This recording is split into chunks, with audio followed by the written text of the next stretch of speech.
ஆண்டவரும் இரட்சகருமாகிய இயேசு கிறிஸ்துவின் அற்புதமான நாமத்தினாலே இந்த காலை நேரத்திலே உங்களை வாழ்த்துகிறேன், வரவேற்கிறேன்.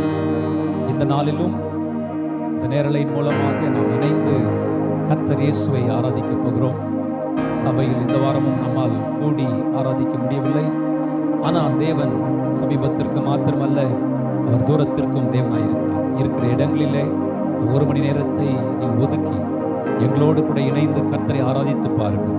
நீங்கள் இருக்கிற இடங்களிலே, அறைகளிலே கர்த்தருடைய வல்லமை இறங்கும்.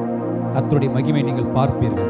கர்த்தருடைய அபிஷேகம் உங்கள் மேல் இறங்கி வரும். கண்களை மூடி ஒரு நிமிடம் ஜெபிப்போமா? அன்பின் பரலோக பிதாவே, உடைய குமாரனாகிய இயேசுவின் அற்புதமான நாமத்தினாலே இந்த காலை நேரத்தில் உடைய சமூகத்தில் வருகிறோம்.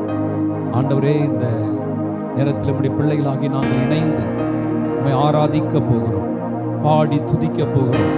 உடைய பிரசனத்தை வாஞ்சிக்கிறோம், உடைய மகிமையை பார்க்க விரும்புகிறோம், உடைய வல்லமையை ஆண்டவரை எதிர்பார்க்கிறோம். ஆண்டவரை நாங்கள் பாடி ஆராதிக்கிற நேரத்தில் ஆண்டவர் வீடுகளிலே அநேக இடங்களிலே அமர்ந்து ஆராதனை கேட்கிற நேரத்தில் தானே பரிசுத்த ஆவியானவர் ஒவ்வொரு நிரப்புவீராக.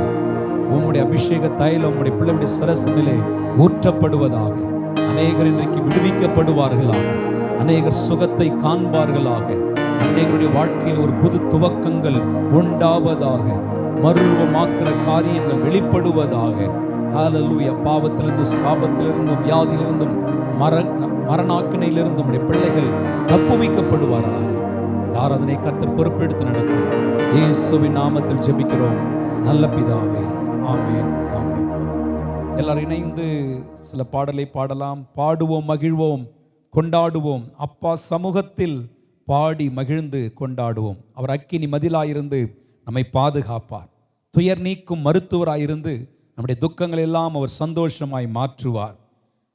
வாழ்வு தரும் ஊற்று அவர், வழிகாட்டும் தீபம் அவர், புயலில் புகலிடம் அவர், கடும் வெயிலில் குளிர் நிழல் அவர். எல்லாரும் இணைந்து கரங்களை தட்டி பாடி மகிமைப்படுத்துவோமாக.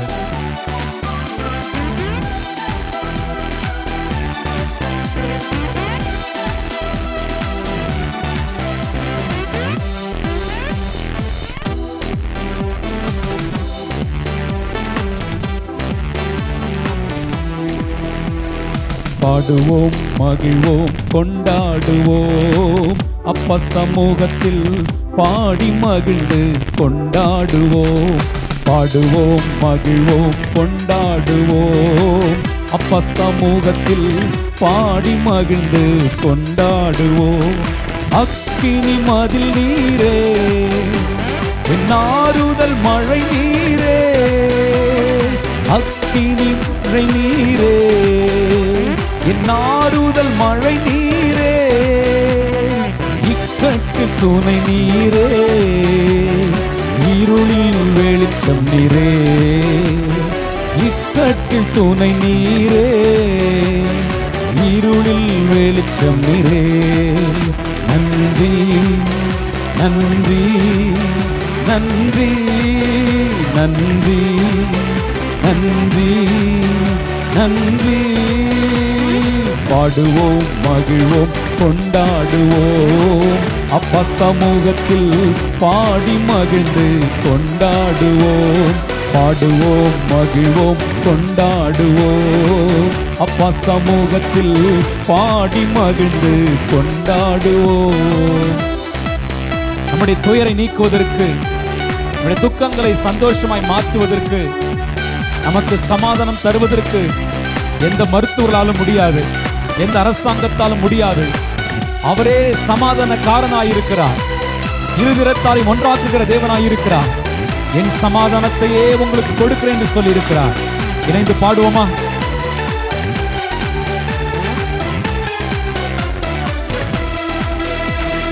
துயர் நீக்கும் மருத்துவரே, என் துதிக்கு பாத்திரரே. துயர் நீக்கும் மருத்துவரே, என் துதிக்கு பாத்திரரே. என் பலனெல்லாம் நீர்தானையா, என் பிரியமும் நீர்தானையா. என் பலனெல்லாம் நீர்தானையா, என் பிரியமும் நீர்தானை. கரங்களை தட்டி நன்றி, நன்றி நன்றி நன்றி நன்றி நன்றி. கல்வாரி சிலுவையில் நம்முடைய நோய்களை எல்லாம் அவர் சுமந்தார். தழும்புகளால் சுகமாகிறோம். அவரால் குணப்படுத்த முடியாத வியாதி ஒன்று இல்லை. இயேசுவை நோக்கி இந்த பாடலை பாடுகிறவர்களை கூப்பிடுங்கள். உடைய தழும்புள்ள கரமனை தொட்டு சுகமாக்கட்டும், என் மரண படுக்கையை மாற்றி போடட்டும் என்று கூப்பிடுங்கள். ஒரு அற்புதம் நடக்கும்.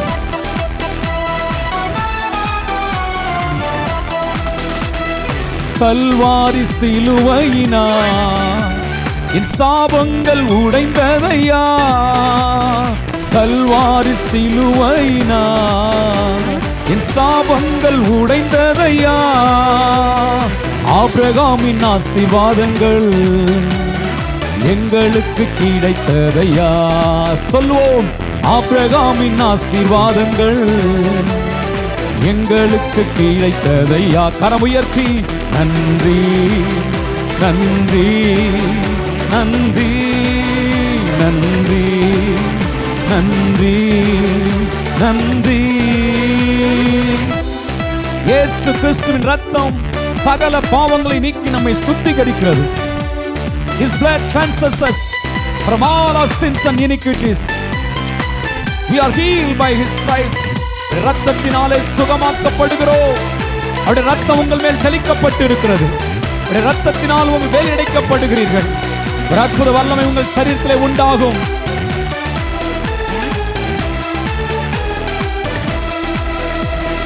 இயேசுவே உம் இரத்தத்தால் என்னை நீதிமானாய் மாற்றினீரே.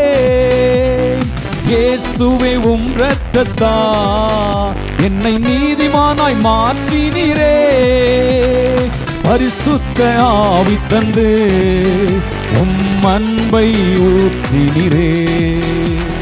பரிசுத்த ஆவி தந்து உம் அன்பை ஊற்றினீரே. கரமுயர்த்தி நன்றி நன்றி நன்றி நன்றி நன்றி நன்றி.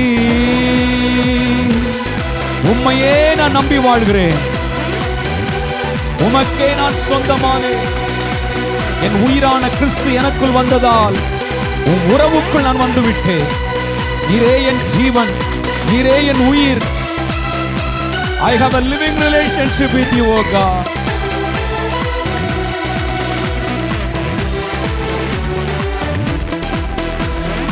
உம்மையே நம்பி வாழ்வதா நான் உமக்கே சொந்தமானேன். உம்மையே நம்பி வாழ்வதா நான் உமக்கே சொந்தமானேன்.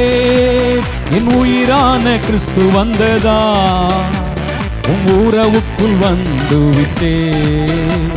என் உயிரான கிறிஸ்து வந்ததா உறவுக்குள் வந்து விட்டேன். நன்றி நன்றி நன்றி. நாவுகளை திறந்து நன்றி நன்றி நன்றி. வாழ்வு தரும் ஊற்று நீரே, வழிகாட்டும் தீபம் நீரே. புது வாழ்வு தரும் ஊற்று நீரே, வழிகாட்டும் தீபம் நீரே. புயலில் புகலிடமே, கடும் வெயிலில் குளிர் நிழலே. புயலில் புகலிடமே, கடும் வெயிலில் குளிர் நிழலே. நன்றி நன்றி நன்றி நன்றி நன்றி நன்றி. வாழ்வு தரும் ஊற்று நீரே, வழிகாட்டும் தீபம் நீரே. வாழ்வை பெறுவதற்கு ஊற்று அவரே இருக்கிறார். I came to give you life, life in abundance. நான் ஜீவன் கொடுக்கவும் அந்த ஜீவன் பரிபூர்ணப்படவும் வந்தேன். Jesus came to die so that we might be alive in this world. அவர் மரித்து நம்மை வாழ வைக்க வேண்டும் என்று இந்த இயேசு இந்த பூலோகத்திற்கு வந்து நம்முடைய பாவங்களுக்காக அவர் மரித்தார். நீங்களும் நானும் பிழைக்க முடியும், நித்திய ஜீவனை பெற்றுக்கொள்ள முடியும். இருக்கிற இடங்களை கண்களை மூடி, வாழ்வு தரும் ஊற்று நீரே, வழிகாட்டும் தீபம் நீரே, புயலில் புகலிடமே, கடும் வெயிலில் குளிர் நிழலே. இரண்டு கரங்களை ஏந்தி உயர்த்தி நன்றி நன்றி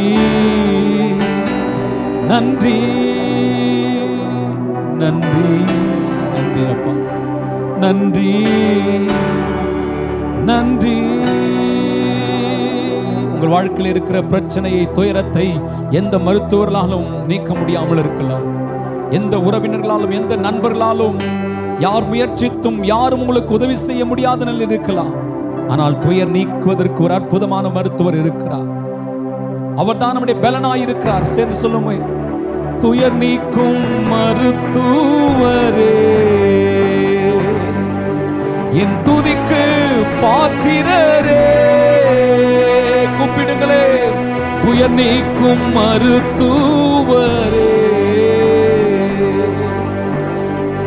என் துதிக்கு பாத்திரரே, என் பலனெல்லாம் நீர்தானையா, என் பிரியமும் நீர்தானையா. கூப்பிடுங்கள், என் பலனெல்லாம் நீர்தானையா,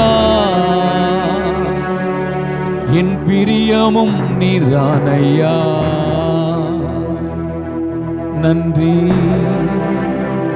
நன்றி நன்றி, உண்மையாய் நன்றி. நன்றிப்பா, துயர் நீக்கும் மருத்துவரே, உமக்கு நன்றி செலுத்துகிறோம். நீரின்றி வாழ்வேது இறைவா, உம் நினைவின்றி மகிழ்வேது எதுவா. தேவா, இந்த பாடலை பாடப் போகிறோம். உம்மை அன்றி அணுவேதும் அசையாதையா, உம் நினைவின்றி உம் துணையின்றி உயிர் வாழ முடியாதையா. உயிர் பிழைப்பதற்கு மருந்தோ மாத்திரையோ அல்ல, தேவனுடைய துணை தேவைப்படுகிறது. கல்லுக்குள் தேரை வைத்தவர் அவர், அதற்குள்ளும் ஜீவனை தந்தவர் அவர். அவரால் அன்றி ஒரு மனிதன் பிழைக்க முடியாது. அவர் நினைத்தால் ஒரு மனிதனுடைய உயிரை எந்த ஒரு மனுஷனால் எடுக்க முடியாது. அந்த தேவனை கரங்களை தட்டி பாடி மையப்படுத்துவோமா?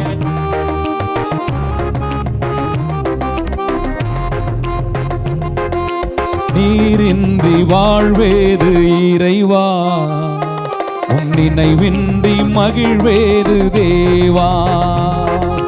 நீரின்றி வாழ்வேது இறைவா, உம் நினைவின்றி மகிழ்வேது தேவா. உலகத்தில் 100 ஆண்டு நான் வாழ்ந்த போதும், உலகத்தில் 100 ஆண்டு நான் வாழ்ந்த போதும், உம் இல்லத்தில் வாழும் ஒரு நாளே போதும், உம் இல்லத்தில் வாழும் ஒரு நாளே போதும்.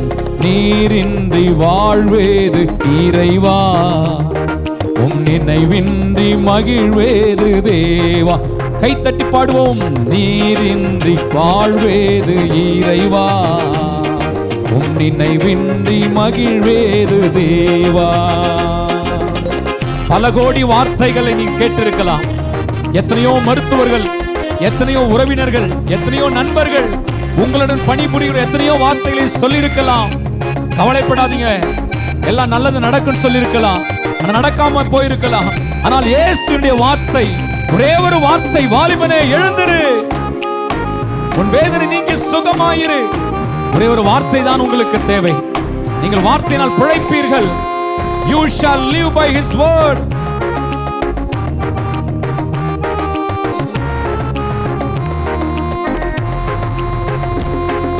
பல கோடி வார்த்தைகள் நான் கேட்ட போதும், இயேசுவே நீ பேசும் ஒரு வார்த்தை போதும். பல கோடி வார்த்தைகள் நான் கேட்ட போதும் இயேசுவே நீ பேசும் ஒரு வார்த்தை போதும். 1000 ஜீவன் உயிர் வாழுதே, 1000 ஜீவன் உயிர் வாழுதே, உம் வார்த்தையில் தான் உண்டு அற்புதமே, உம் வார்த்தையில் தான் உண்டு அற்புதமே. நீரின்றி வாழ்வேது இறைவா, நினைவின்றி மகிழ்வேது தேவா. நீரின்றி வாழ்வேது இறைவா, உம் நினைவின்றி மகிழ்வேது தேவா. கல்லுக்குள் தேரையை வைத்து அதையும் பாதுகாக்கும் தேவன் அவர். உமையன்றி அணுவேதும் அசையாதையா, உம் துணையின்றி ஒன்றாலும் உயிர் வாழ முடியாதையா. அவரே ஜீவனை கொடுக்கிறவர், ஜீவனை எடுக்கிறவர். அவருடைய கரத்தில் விழுவோமாக.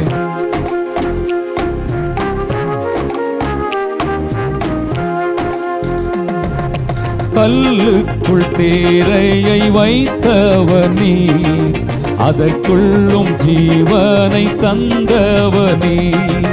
கல்லுக்குள் தேரையை வைத்தவனே, அதற்குள்ளும் ஜீவனை தந்தவனே. உமையன்றி அணுவேதும் அசையாதையா, உமையன்றி அணுவேதும் அசையாதையா. உம் துணையின்றி உயிர் வாழ முடியாதையா, உம் துணையின்றி உயிர் வாழ முடியாதையா. நீரின்றி வாழ்வேது இறைவா, உம் நினைவின்றி மகிழ்வேது தேவா. நீரின்றி வாழ்வேது இறைவா, உம் நினைவின்றி மகிழ்வேது தேவா. எத்தனையோ நன்மைகளை அவர் செய்திருக்கிறார். அத்தனை நம்மால் சொல்லி பார்க்க முடியாது, அத்தனை நம்மால் நினைவு கூறக்கூட முடியாது. நம்மை பாதுகாக்கிற தேவன் அவர். எத்தனையோ மரண பள்ளத்தாக்கில் நம்மை தூக்கி எடுத்தார் அல்லவா. எத்தனையோ தேவைகள் சந்தித்த பொழுது தேவையை சந்தித்தார் அல்லவா. ஏன் பயப்படுகிறீர்கள்? ஏன் விசுவாசம் இல்லாமல் போகிறது? நிச்சயம் நடத்துவார். அவருடைய கரம் உங்களை நடத்தும்.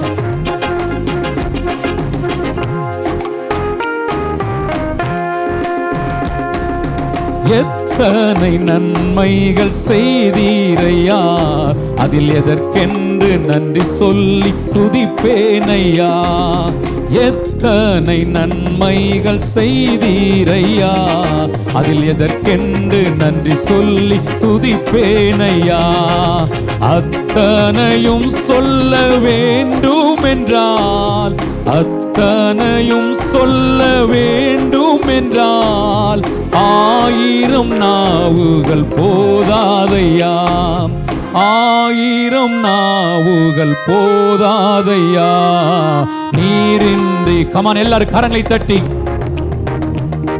உம் நினைவின்றி மகிழ்வேது தேவா, நீரின்றி வாழ்வேது இறைவா. உம் துணைவின்றி மகிழ்வேது தேவா. உலகத்தில் 100 ஆண்டு நான் வாழ்ந்த போதும், உலகத்தில் 100 ஆண்டு நான் வாழ்ந்த போதும், உம் இல்லத்தில் வாழும் ஒரு நாளே போதும், உம் இல்லத்தில் வாழும் ஒரு நாளே போதும். நீரின்றி வாழ்வேது இறைவா, உம் துணையின்றி மகிழ்வேது தேவா. நீரின்றி வாழ்வேது இறைவா, உம் நினைவின்றி மகிழ்வேது தேவா.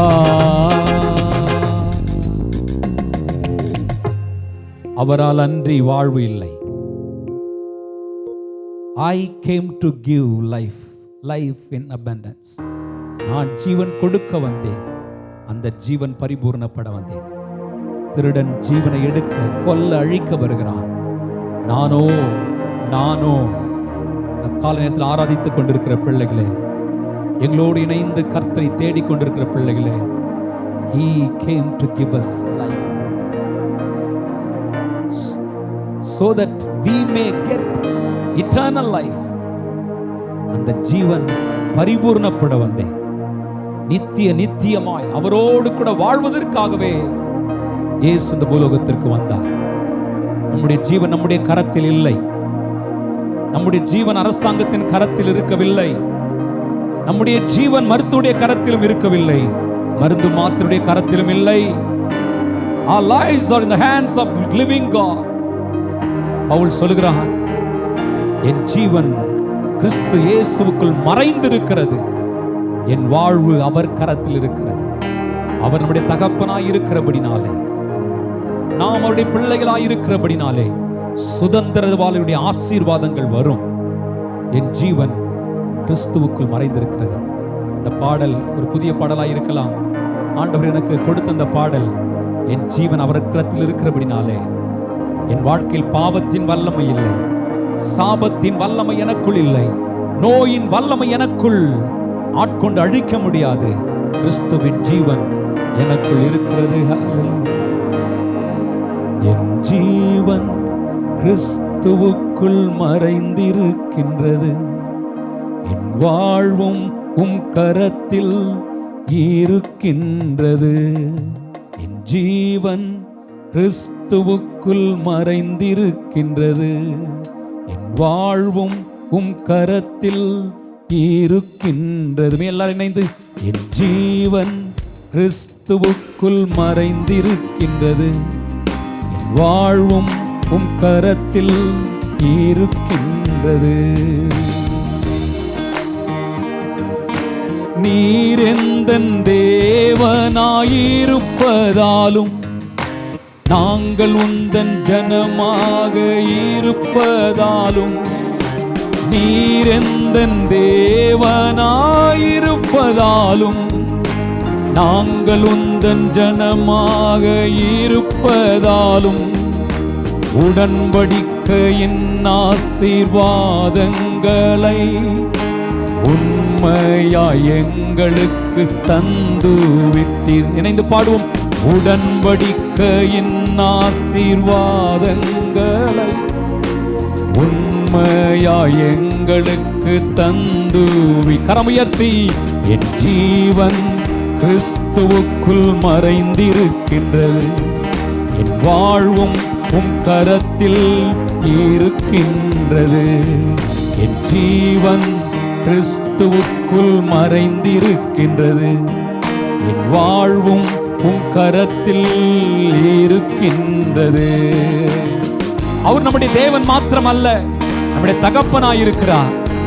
தகப்பனாயிருக்கிறபடினால நமக்கு ஆசீர்வாதங்களை அவர் வைத்து போயிருக்கிறார்.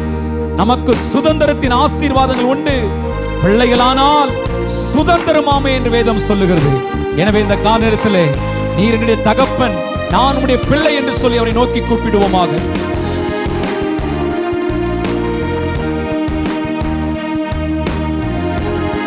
ஓ ஹல்லேலூயா. நீர் எந்தன் தகப்பனாயிருப்பதாலும் நாங்கள் உந்தன் பிள்ளையாக இருப்பதாலும், நீர் எந்தன் தகப்பனாயிருப்பதாலும் நாங்கள் உந்தன் பிள்ளையாக இருப்பதாலும், சுதந்திரத்தின் ஆசீர்வாதங்களை உண்மையாய் எங்களுக்கு தந்து விட்டீர். சுதந்திரத்தின் ஆசீர்வாதங்களை உண்மையாய் எங்களுக்கு தந்து பலக்கரமுயர்த்தி, என் ஜீவன் கிறிஸ்துவுக்குள் மறைந்திருக்கின்றது. என் வாழ்வும் உம் கரத்தில் இருக்கின்றது. என் ஜீவன் கிறிஸ்துவுக்குள் மறைந்திருக்கின்றது. என் வாழ்வும் உம் கரத்தில் இருக்கின்றது. இன்னும் ஒரு 2-3 நிமிடங்கள் என்னோடு கூட இணைந்து, பாவத்தின் வல்லமை என்னில் இல்லை, சாபத்தின் கிரியைகள் எனக்குள் இல்லை, நோயின் வல்லமை, பேயின் வல்லமை எனக்குள் கிரியை செய்ய முடியாது. கல்வாரி சிலுவையில் நடந்த பரிமாற்றத்தினால் எனக்கு விடுதலை இருக்கிறது, எனக்கு சுதந்திரம் இருக்கிறது, எனக்கு ஆசீர்வாதங்கள் இருக்கிறது, எனக்கு ஐஸ்வர்யம் இருக்கிறது, எனக்கு வாழ்வு இருக்கிறது.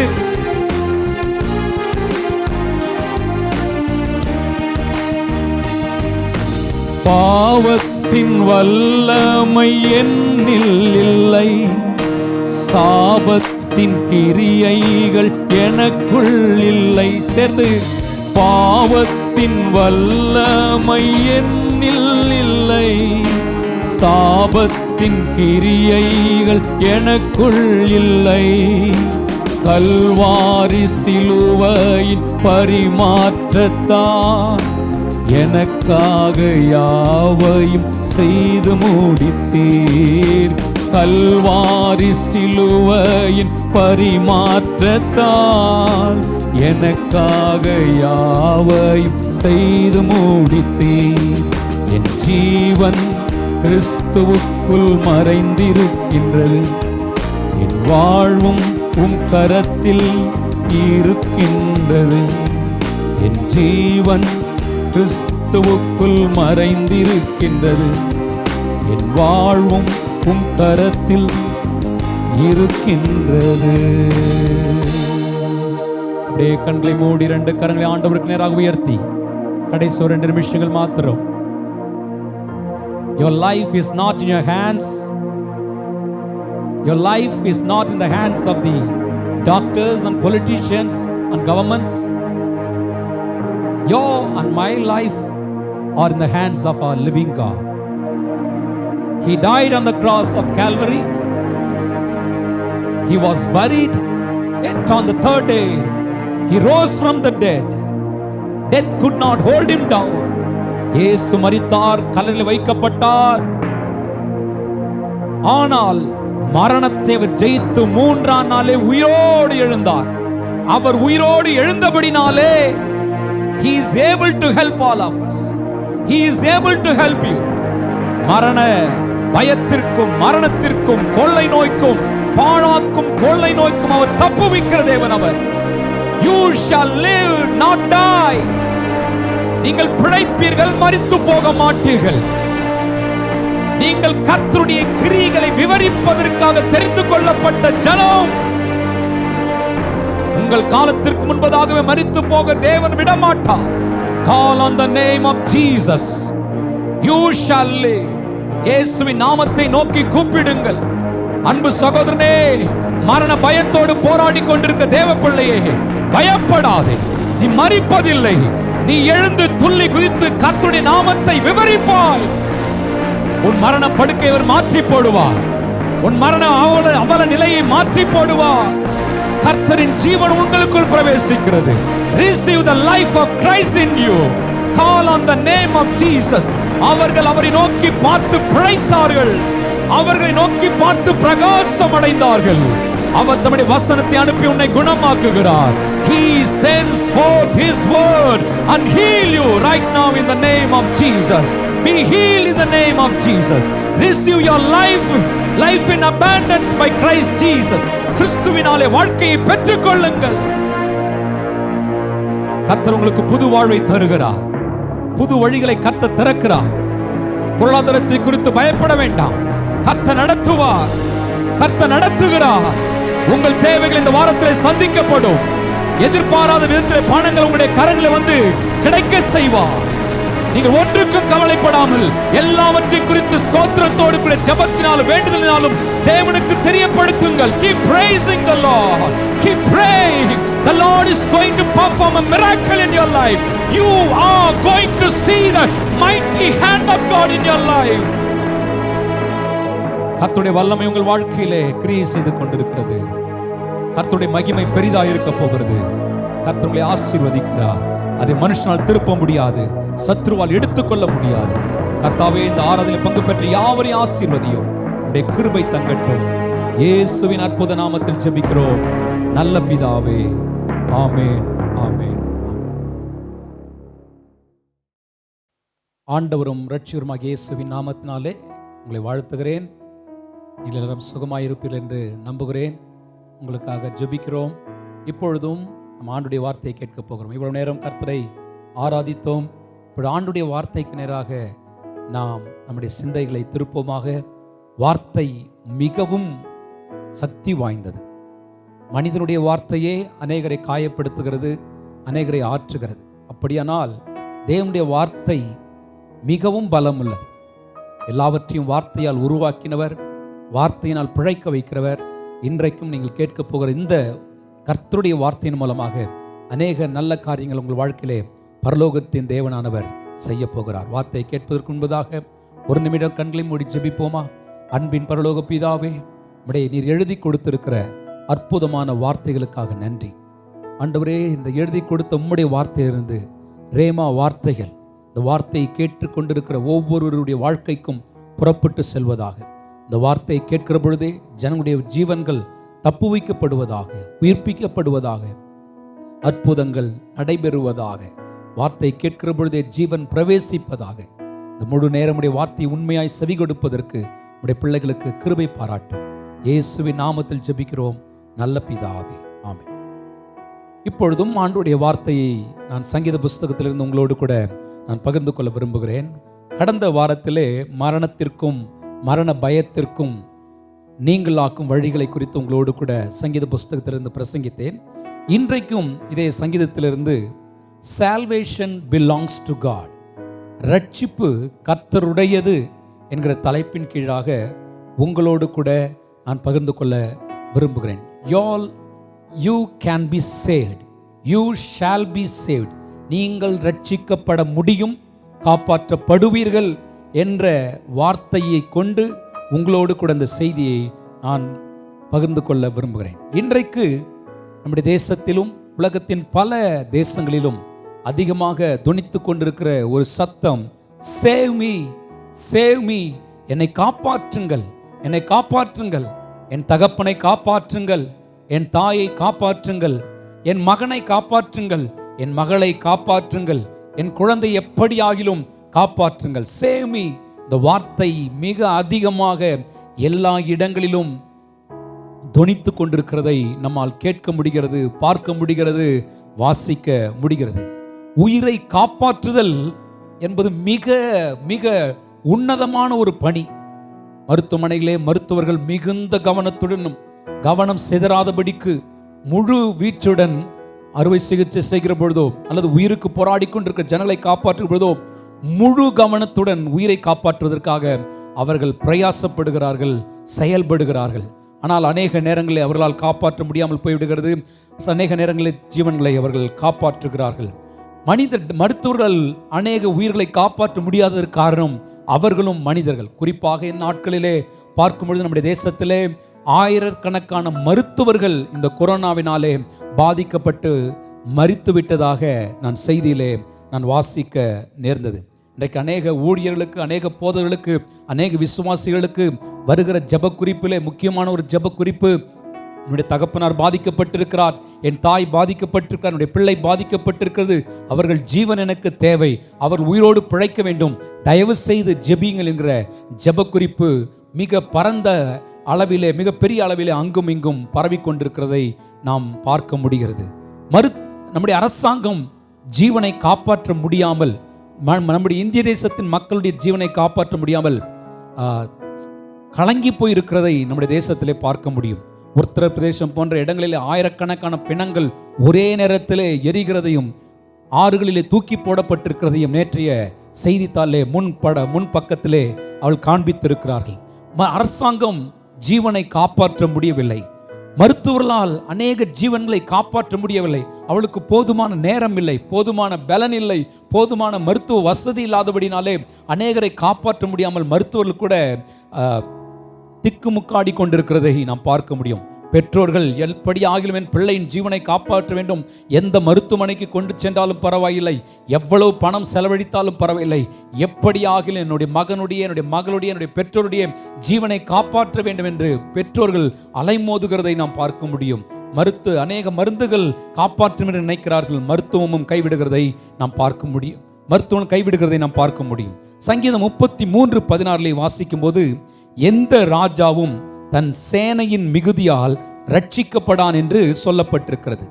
சௌரியவான் பலவான் தன் பலத்தின் மிகுதியால் அவன் ரட்சிக்கப்படான் என்று வேதம் சொல்லும். No army, no mighty man can save themselves, no army can save their nation. இன்னைக்கு ராணுவத்தை அனுப்பி டெல்லி மாகாணத்தை காப்பாற்றுவதற்கு உதவியை நாடி இருக்கிறார்கள்.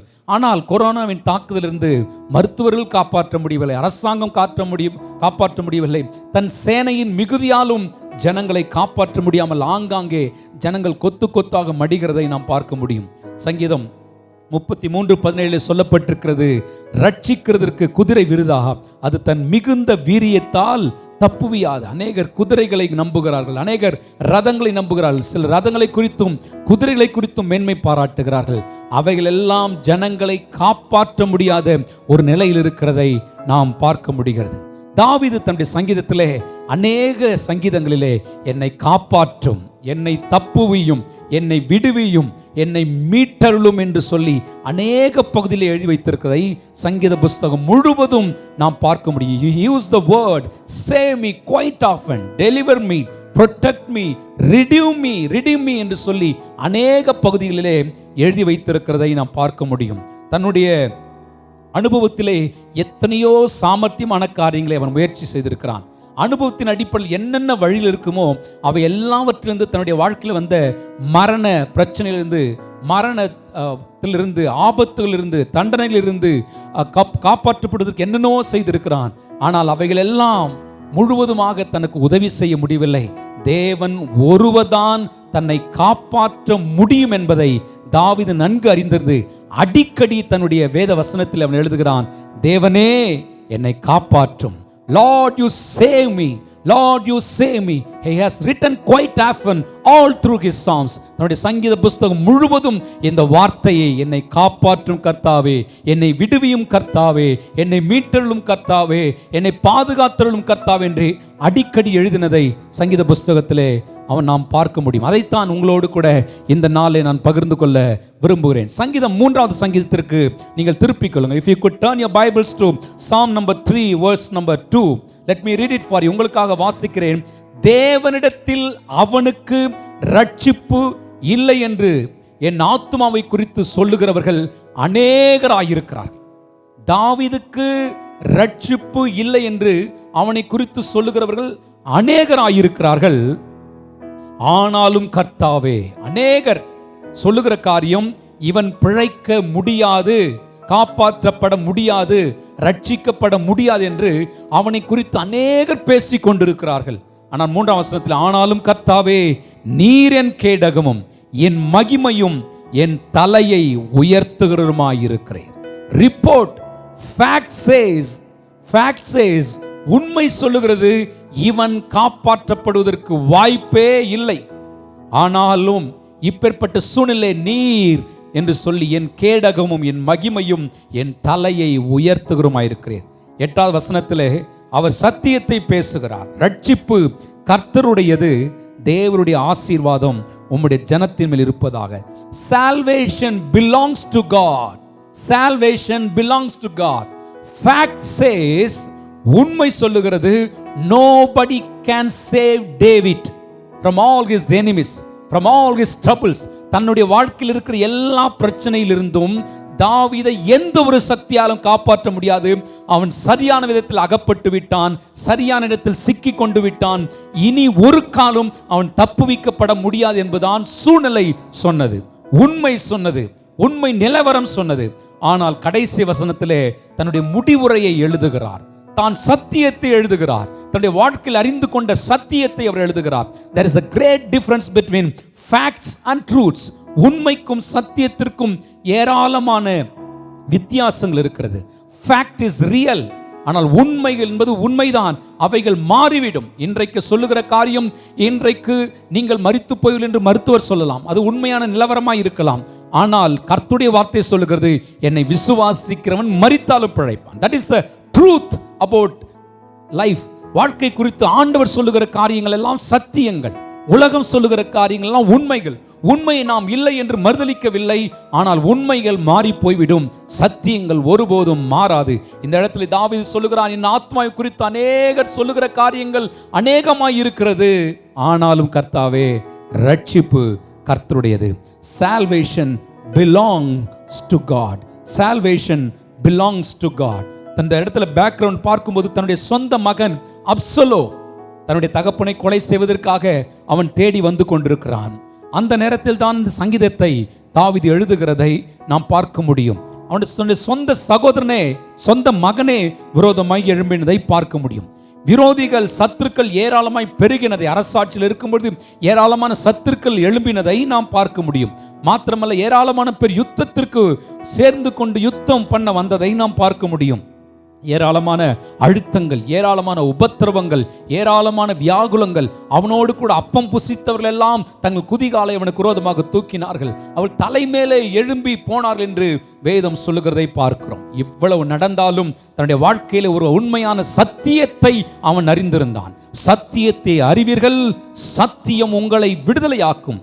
You shall know the truth and the truth shall set you free. இந்த கால நேரத்தில் உங்களுக்கு ஏராளமான நியூஸ் பேப்பர் மூலமாக, தொலைக்காட்சியின் மூலமாக, மொபைல் போன் மூலமாக ஏராளமான உண்மை நிலவரங்களை நீங்கள் கேட்டுக்கொண்டே இருக்கலாம்.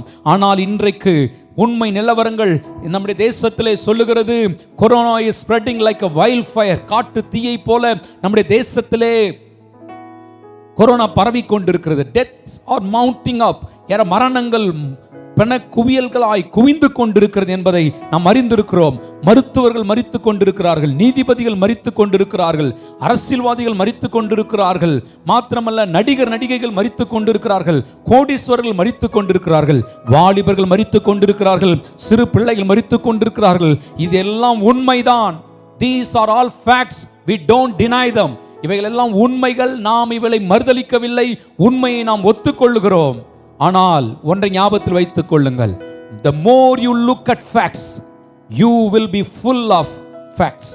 The more you look at facts, you shall be filled with facts.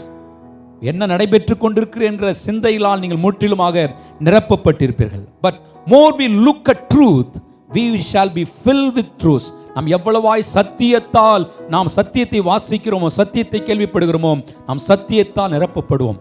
உண்மை நிலவரங்களை அதிகமாய் கேட்டுக்கொண்டிருக்க அந்த உண்மை நிலவரங்கள் உங்கள் மனதை பாதிக்க செய்யும். சத்தியத்தை நீங்கள் வாசிக்க வாசிக்க வாசிக்க, கேட்க கேட்க கேட்க நீங்கள் சத்தியத்தால் நிரப்பப்படுவீர்கள் என்பதை நீங்கள் மறந்து போக விட வேண்டாம். தாவீது தன்னுடைய வாழ்க்கையிலே உண்மை நிலவரத்திலிருந்து சத்தியத்திற்கு நேராக திரும்பினான். He turned from facts to truth. அவன் உண்மை நிலவரத்திலிருந்து சத்தியத்திற்கு நேராக திரும்பினபடினாலே எத்தனையோ கொலைக்காரர்கள் வந்த பொழுது கூட, எத்தனையோ மரண அவஸ்தைகள் வந்த பொழுது கூட, எத்தனையோ சிங்கங்கள் போல கர்ஜிக்கிற சூழ்நிலைகள் வந்த பொழுது கூட, எல்லா சூழ்நிலையிலிருந்தும் கர்த்தர் அவனை தப்புவித்து அவன் பூரண வயதுள்ளவனாய் மரித்தான் என்று வேதம் சொல்லுகிறதை பார்க்கிறோம். அவனுடைய சொந்த மகன் கொலை செய்ய வந்தான், அவனோடு பணிபுரிந்தவர்கள் கொலை செய்ய வந்தார்கள், எத்தனையோ மிருகங்கள் அவனை கொலை செய்ய பார்த்தது. எல்லாவற்றிலிருந்து கர்த்தர் அவனை தப்புவித்தார். அவன் சொல்லுகிறான், salvation belongs to God. சங்கீதக்காரன் வேதாகமத்திலே பார்க்கும் பொழுது அநேக காரியங்களை எழுதி வைத்திருக்கிறார். God is our savior. அவரே இரட்சகர் என்று எழுதி வைத்திருக்கிறதை பார்க்கிறோம். சங்கீதம் 68:20 நம்முடைய தேவன் இரட்சிப்பை அருளும் தேவனாயிருக்கிறார். ஹல்லேலூயா. நம்முடைய தேவன் இரட்சிப்பை அருளும் தேவனாயிருக்கிறார். Our God is a God who gives us salvation. Our God is a God who redeems us, who protects us, who delivers us, who sets us free. நம்மை விடுவிக்கிற ரட்சிக்கிற தேவனாய் இருக்கிறார் என்பதை சங்கீதக்காரன் தன்னுடைய வாழ்க்கையின் அனுபவத்தின் அடிப்படையிலே எத்தனையோ மரண பள்ளத்தாக்கை சந்தித்த இந்த தாவீது எழுதுகிறார், he is the one who can save our lives. நம்முடைய வாழ்க்கையை தப்புவிப்பதற்கு ஒரே ஒரு வழி இருக்கிறது, அவர்தான் ஆண்டவராகிய இயேசு கிறிஸ்து. சங்கீதம் 25:5 சொல்லுகிறார், நீரே என் ரட்சிப்பின் தேவன். he names him, he calls him as a saving God. ரட்சிக்கும் தேவன் என்று பெயரிடுகிறதை நாம் பார்க்க முடியும்.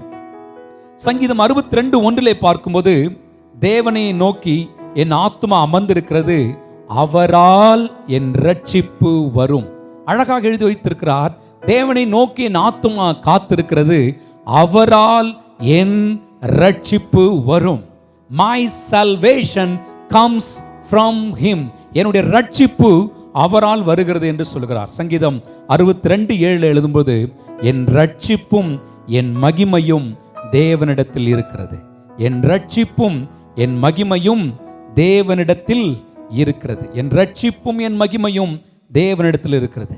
அருமையான தேவனுடைய பிள்ளைகளே, உங்கள் வாழ்க்கையில் காப்பாற்றப்படுதல், விடுவிக்கப்படுதல், மீட்கப்படுதல், தப்புவிக்கப்படுதல், சுகப்படுத்தப்படுதல் எல்லாம் உலக பிரகாரமான எந்த அரசாங்கத்தினுடையோ, உலக பிரகாரமான எந்த மருத்துவரிடத்திலோ, உலக பிரகாரம் எந்த பொருளிடத்திலோ, பணத்தினிடத்திலோ இல்லை. ரட்சிப்பு எல்லாம் அவரிடத்தில் இருக்கிறது.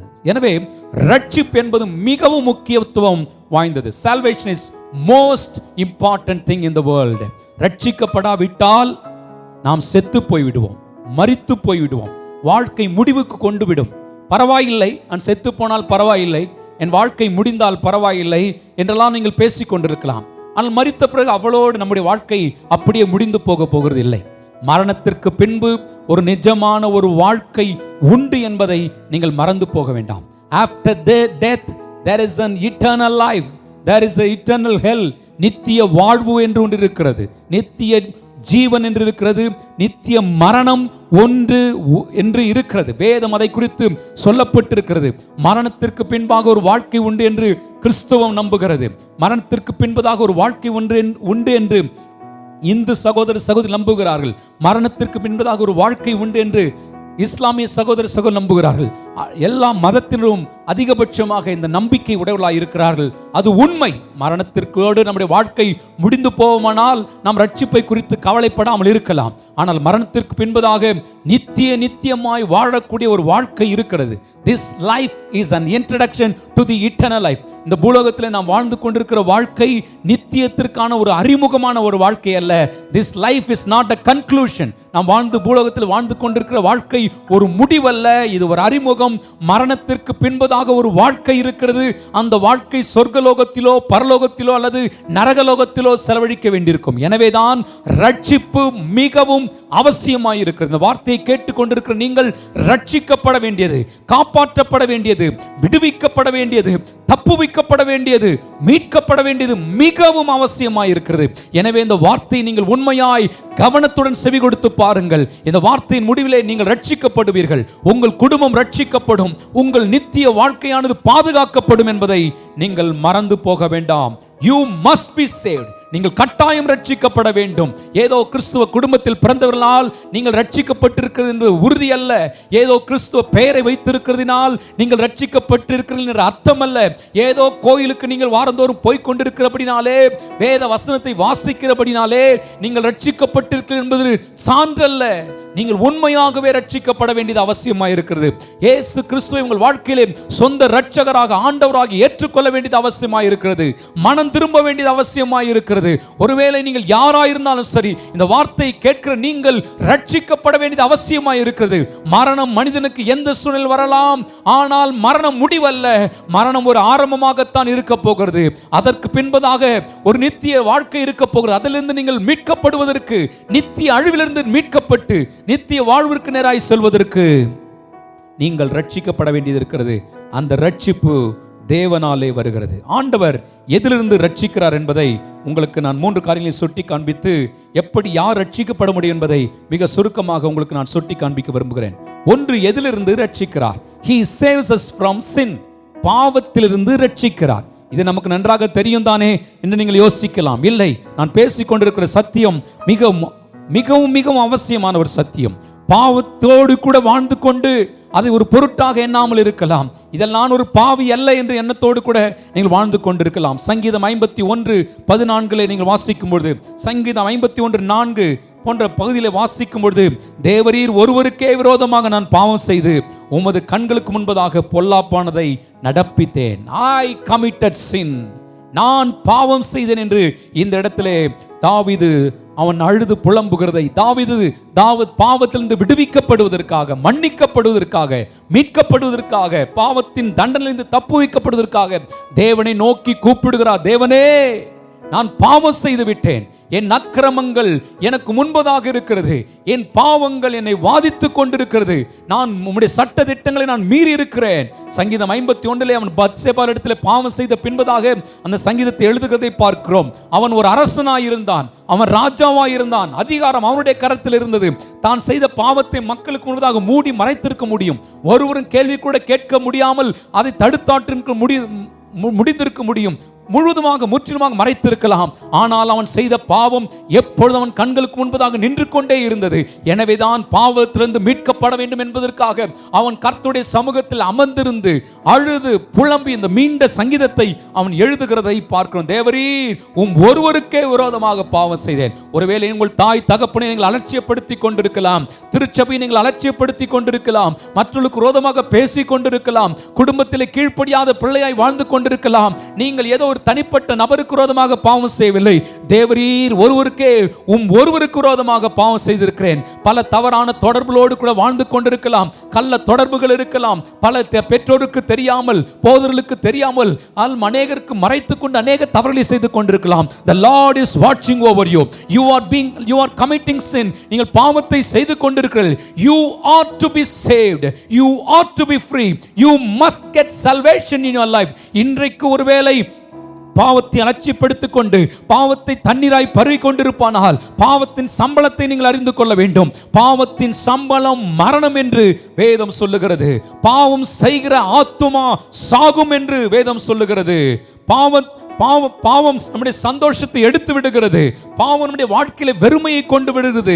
எனவே அருமையான தேவனுடைய பிள்ளைகளே, பாவத்துடைய சம்பளம் மரணம். மரணம் என்றால் ஏதோ நான் மரித்து போக போகிறேன், என்னை கலரில் வைத்து அடக்கம் பண்ணி விடுவார் என்று நினைக்க வேண்டாம். மரித்து போன உடனே உங்களுடைய ஆத்துமா எடுக்கப்படுகிறது, உங்களுடைய ஆவி எடுக்கப்படுகிறது. அந்த ஆவி ஒன்று தேவனிடத்தில் செல்லலாம் அல்லது நரகத்திற்கு செல்லலாம். எனவே மிக கவனமாய் கவனிங்கள். நீங்கள் பாவத்திலிருந்து காப்பாற்றப்பட வேண்டியது மிகவும் அவசியமாய் இருக்கிறது. எனவே தேவரீர் ஒருவருக்கே விரோதமாய் பாவம் செய்தேன் என்று சொல்லுகிறார். சங்கீதம் 51:14 தேவனே, என் ரட்சிப்பின் தேவனே, என் இரத்த பழிகளுக்கு என்னை நீங்கள் ஆக்கிவிடும். நான் பாவம் செய்தேன், என் ரட்சிப்பின் தேவனே என்னை காப்பாற்றும் என்று பாவத்திலிருந்து விடுவிக்கப்படுவதற்கு தாவீது கூப்பிடுகிறதை பார்க்க முடியும். sin is sin.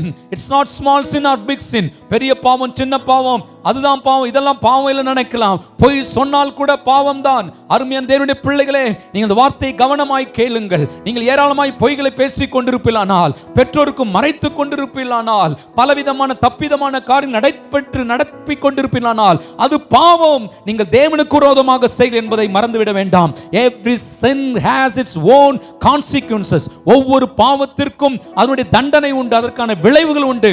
இன்றைக்கு நான் செய்கிற பாவத்துடைய விளைவுகளை உடனடியாக நாம் பார்க்காமல் இருக்கலாம், ஆனால் அதனுடைய விளைவுகளை சந்தித்தே ஆக வேண்டும் என்று வேதம் சொல்லுகிறது. sin can be forgiven. ஆனால் பாவம் ஒருவேளை இருந்தாலும் பாவத்திலிருந்து மன்னிக்கப்பட முடியும் என்றுதான் இந்த பரிசுத்த வேதாகம் நமக்கு அற்புதமான ஒரு சத்தியத்தை போதிக்கிறது.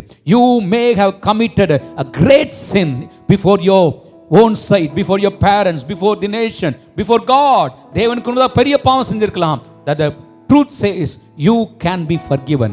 நீங்கள் மன்னிக்கப்பட முடியும் என்று பரிசுத்த வேதாகம் சொல்லுகிறது. தன் பாவங்களை மறைக்கிறவன் வாழ்வடைய மாட்டான், அவளை அறிக்கை செய்து விட்டு விடுகிறனோ இரக்கம் பெறுவான். ஒருவேளை பாவத்தோடு வாழ்ந்து கொண்டு இந்த வார்த்தை கேட்டுக்கொண்டிருப்பீர்களானால், பெற்றோருக்கு மறைத்து கள்ள தொடர்போடு கூட வைத்துக் கொண்டிருப்பீர்களானால், this morning the word of God comes to you, the truth comes to you.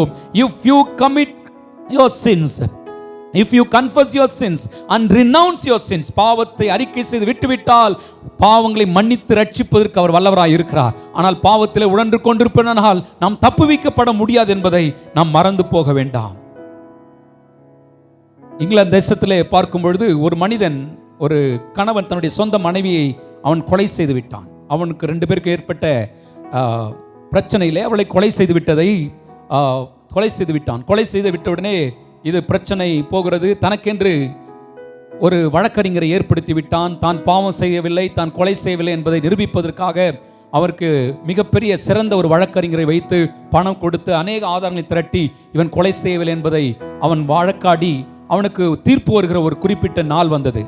குறிப்பிட்ட நாளிலே வழக்கறிஞர் தன்னுடைய எல்லா ஆதாரங்களையும் திரட்டி இருக்கிறார். இவர் விடுவிக்கப்பட வேண்டிய நாள், அந்த டே ஆஃப் வேர்டிக்ட். அந்த வேர்டிக்ட் வருகிற அந்த நாளிலே அவன் எல்லாரும் இல்லை, இவன் விடுவிக்கப்பட வேண்டும் சொல்கிற நேரத்திலே இந்த பாவம் செய்த நபர், மனைவியை கொலை செய்த நபர் எல்லா ஜனங்களுக்கு முன்பதாக அவன் கூக்குரலிட்டு, ஐயோ நான் தான் கொலை செய்தேன், எல்லாரும் நான் தான் கொலை செய்தேன், நான் தான் என்னுடைய மனைவி மரிப்பதற்கு காரணமாயிருந்தேன், அவருடைய சத்தம் என் செவிகளை தொனித்துக் கொண்டிருக்கிறது. என்னால் தூங்க முடியவில்லை, என்னால் சாப்பிட முடியவில்லை, என்னால் நிம்மதியாக இருக்க முடியவில்லை. நான் கொலை செய்து எப்பொழுது என் கண்களுக்கு முன்பாக நின்று கொண்டிருக்கிறது. நான் வாதிக்கப்படுகிறேன், என்னை தயவு செய்து தூக்கிலிடுங்கள், நான் என்னை கொலை செய்யுங்கள் என்று சொல்லி அவன் கதறினான். எல்லாரும் நினைத்தார்கள் இவர் விடுவிக்கப்படுவார், இவர் தவறு செய்யவில்லை என்று நினைத்துக் கொண்டிருக்கிற நேரத்திலே தன்னுடைய சொந்த பாவம் அவனுக்கு முன்பதாக நின்று அவனை வாதித்ததை நான் கேள்விப்பட்டேன். அருமையான தேவனுடைய பிள்ளைகள், உங்கள் பாவம் உங்களுக்கு முன்பதாக இருக்கிறது. நீங்கள் செய்கிற தவறு உங்கள் மனசாட்சி உங்களுக்கு கொண்டு வந்து கொண்டே இருக்கிறது. மனிதருக்கு முன்பதாக மறைக்கலாம், தேவனுக்கு முன்பதாக மறைக்க முடியாது. எனவே இந்த காலை நேரத்திலே நீங்கள் அறிக்கை செய்து விட்டு விடுங்கள். He saves us from sins. இரண்டாவது, சத்துருக்களுக்கு நீங்களாக்கி ரட்சிக்கிறார். சங்கீதம் 18:48 பார்க்கும்போது அவர் சத்துருக்களுக்கு நீங்களாக்கி ரட்சிக்கிறதை நாம் பார்க்க முடியும். சங்கீதம் 18:48 பார்க்கும்போது அவரே என்னை சத்துருக்களுக்கு என்னை விலக்கி விடுவிக்கிறவர், எனக்கு விரோதமாக எழும்புகிறவர் மேல் என்னை உயர்த்தி கொடுமையான மனுஷனுக்கு தப்பு வைக்கிறேன். அவரே என்னை சத்துருக்களுக்கு என்னை விலக்கி விடுவிக்கிறவர். சத்துரு வெள்ளம் போல வருகிற பொழுது கர்த்தருடைய ஆவியானவர் கொடி பிடிக்கிறார். சங்கீதக்காரன் தன்னுடைய வாழ்க்கையிலே ஏராளமான சத்துருக்களை குறித்து எழுதி வைத்திருக்கிறதை பார்க்கிறோம். ஏராளமாக அவனை உபத்திரவப்படுத்தினவர்கள் ஏராளமான பேர் இருக்கிறார்கள். அவருடைய கரங்களில் இருந்தெல்லாம் கர்த்தர் அவனை தப்புவித்தார் என்று அநேக சங்கீதங்களிலே எழுதி வைக்கிறதை பார்க்க முடியும். சொந்த மகனே சத்துருவாயிருந்தான், சொந்த ஆலோசனை செய்த நபர்களே சத்துருவாயிருந்தார்கள்.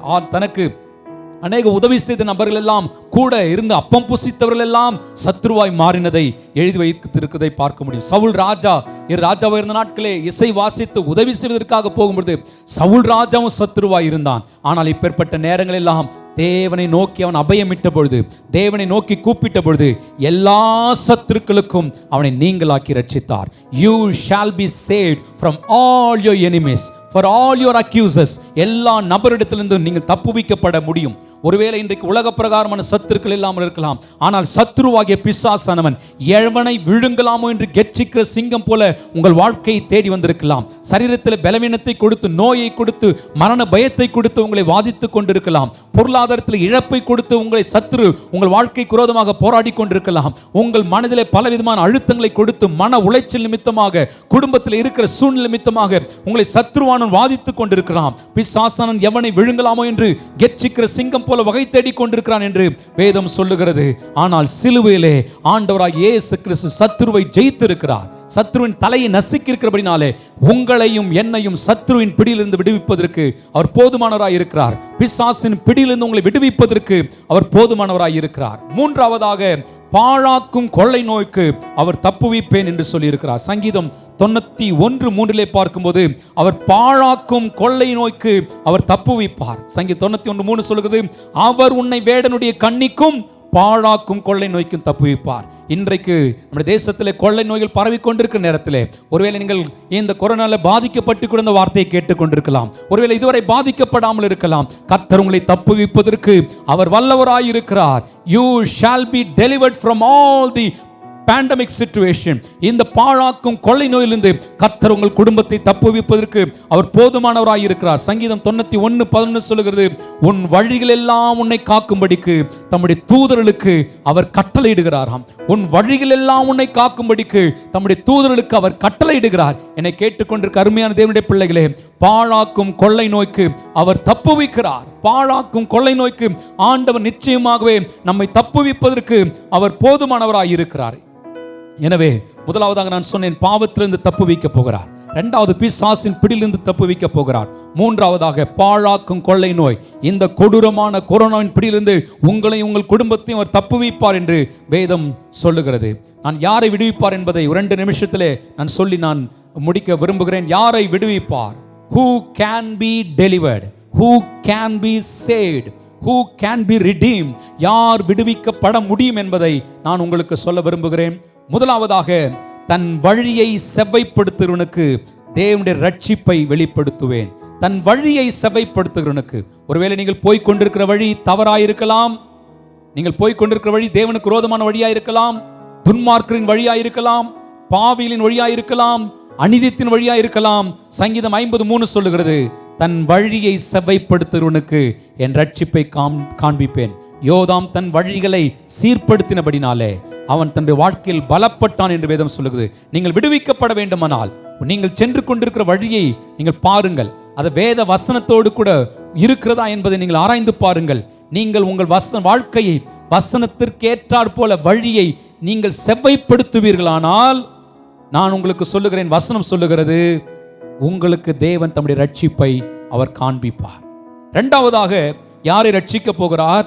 சங்கீதம் 34:18, சங்கீதம் 51:17 சொல்லுகிறது, நொறுங்குண்ட இருதயம் உள்ளவர்களுக்கும் கர்த்தர் சமீபமாயிருந்து நறுங்குண்ட ஆவியுள்ளவர்களை ரட்சிக்கிறார்.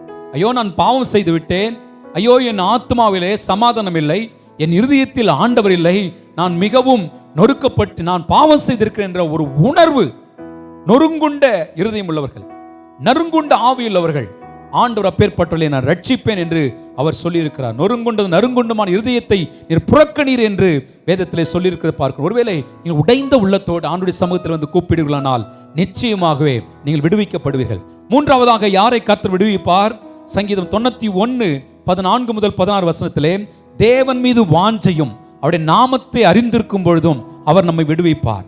அவன் என்னிடத்தில் வாஞ்சை இருக்கிறபடி நான் அவனை விடுவிப்பேன், அவன் என்னுடைய நாமத்தை அறிந்திருக்கிறபடினால் அவனை உயர்ந்த அடைக்கலத்தில் வைப்பேன் என்று சொல்லிவிட்டு, அவன் என்னை நோக்கி கூப்பிடுவான் என்று சொல்லிவிட்டு, அவனுக்கு நீடித்த நாட்கள் அவனை திருப்தியாக்கி என் ரட்சிப்பை அவனுக்கு காண்பிப்பேன். யாரெல்லாம் தேவன் மீது வாஞ்சையாய் அவர் பக்கமாய் திரும்புகிறார்களோ, யாரெல்லாம் அவருடைய நாமத்தை அறிந்து கொள்வதற்கு முக்கியத்துவம் கொடுக்கிறார்களோ, அவர்களை ரட்சிப்பேன் என்று ஆண்டவர் சொல்கிறார். நான்காவதாக யாரை கர்த்தர் ரட்சிக்க போகிறார்? தாம் அபிஷேகம் பண்ணினவரை கர்த்தர் ரட்சிக்க போகிறார். If you are anointed, if you are filled with the Holy Spirit, if you have hunger and thirst for the presence of God, தேவ பிரசன்னத்திற்காக வாஞ்சியோடு விருப்பத்தோடு நீங்கள் இருப்பீர்களானால் தேவன் நிச்சயமாகவே உங்களை தப்புவிப்பார். அபிஷேகம் ஆவியானவருடையது. அந்த ஆவியானவரை வாஞ்சிக்கும் பொழுது நீங்கள் தப்புவிக்கப்படுவீர்கள் என்று வேதம் சொல்லுகிறது. கடைசியாக நீதிமான்களை ரட்சிக்கிறார். Who is a righteous person? One who has a right relationship with God. தேவனோடு கூட சரியான உறவை வைத்திருக்கிறவர்களை கர்த்தர் ரட்சிப்பேன் என்று சங்கீதம் 37:39 சொல்லியிருக்கிறார். சங்கீதம் 37:39 நீதிமானுடைய ரட்சிப்பு அவரால் கர்த்தரால் வரும் என்று சொல்லப்பட்டிருக்கிறது. நீதிமான்களுக்கு வரும் துன்பங்கள் அநேகமாயிருக்கும், அவைகள் எல்லாவற்றிலிருந்து கர்த்தர் அவனை விடுவிக்கிறார்.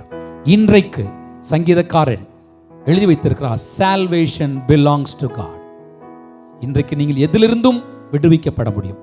எந்த சூழ்நிலையிலிருந்து அகப்பட்டாலும், மரண பள்ளத்தாக்கில் விழுந்து கிடந்தாலும் நீங்கள் விடுவிக்கப்படுவீர்கள். பொருளாதாரத்தின் வீழ்ச்சியில் அகப்பட்டிருந்தாலும் நீங்கள் விடுவிக்கப்படுவீர்கள். கடன் பாரத்தில் சிக்கி இருந்தாலும் நீங்கள் காப்பாற்றப்படுவீர்கள். மனிதர்களால் சூழப்பட்டு உங்கள் ஜீவன் போகிறதா இருந்தாலும் நீங்கள் விடுவிக்கப்படுவீர்கள். பிசாசு தன் சர்வ சேனையோடு கூட உங்கள் குடும்பத்திற்கு விரோதமாக எழும்பி வந்திருந்தாலும் கூட நீங்கள் ரட்சிக்கப்பட முடிவீர்கள். அநேக ரட்சிப்பில் என்று சொல்லலாம், ஆனால் சத்தியம் சொல்லுகிறது ரட்சிப்பு கர்த்தருடையது, அவர் உங்களை ரட்சிக்க போகிறார். எல்லாரும் கண்களை மூடி ஜெபம் பண்ணுவோமா? நீங்கள் ரட்சிக்கப்படுவீர்கள், உங்கள் குடும்பம் பாதுகாக்கப்பட போகிறது, நீங்கள் விடுவிக்கப்பட போகிறீர்கள், உங்கள் குடும்பத்தை கர்த்தர் மீட்டெடுக்க போகிறார். அன்பின் பரலோக பிதாவே, இந்த வார்த்தை கேட்ட யாவர் ரட்சிக்கப்படுவார்களாக. ஒருவேளை இருதயத்தில் பாவத்தோடு கூட இந்த வார்த்தையை கேட்டுக்கொண்டிருப்பில்லானால் நீங்கள் கட்டாயம் மனம் திரும்ப வேண்டும். ஆண்டவராகிய இயேசு கிறிஸ்துவே, என் உள்ளத்தில் வாரும், நான் ஒரு பாவி என்று ஒத்துக்கொள்கிறேன், நான் அநேக பாவங்களை செய்திருக்கிறேன், என் பாவத்திற்காக மனம் வருந்துகிறேன், என் உள்ளத்தில் வாரும் இயேசு என்று கூப்பிடுங்கள். அவர் உங்கள் உள்ளத்தில் வந்து தெய்வீக சமாதானத்தை கொடுக்க வல்லவராய் இருக்கிறார். ஒருவேளை சத்துருவின் பிடியில் போராடி கொண்டிருக்கிறீர்களோ, அவரை நோக்கி கூப்பிடுங்கள். சகல பயங்களுக்கு நீங்களாக்கி அவர் ரட்சிக்க வல்லவராய் இருக்கிறார்.